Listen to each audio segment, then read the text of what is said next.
So a week ago, I filmed that tree.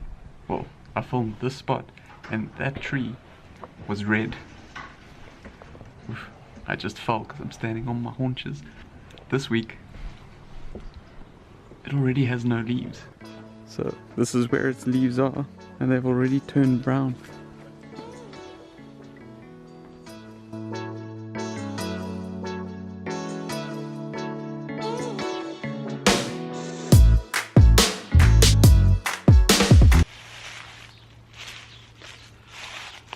So I wanted to do a list on the reasons why I left South Africa and came to Germany. So I thought of 5 reasons, or I have 5 reasons.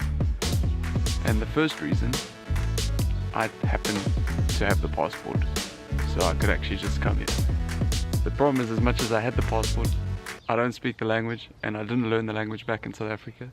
And you really, really, really need to learn the German language if you come out to Germany.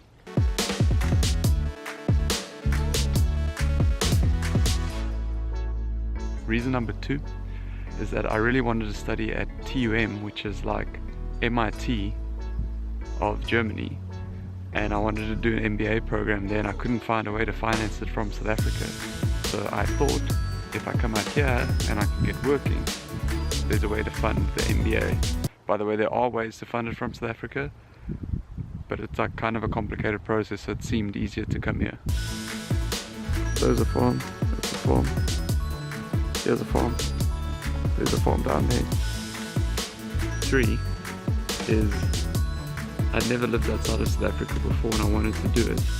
And Germany is kind of central, which means that you can travel quite a lot. So it was a smart bet thinking, come to Germany, it's central, you can travel Europe.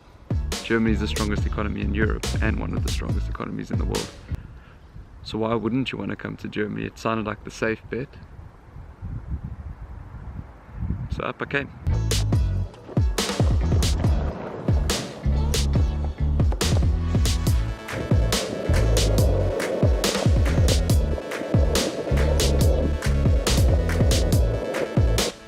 Number 4, I wanted to experience something that was different than what I'm used to, and I've never been to Germany, so I actually came out here not knowing what I was getting myself into.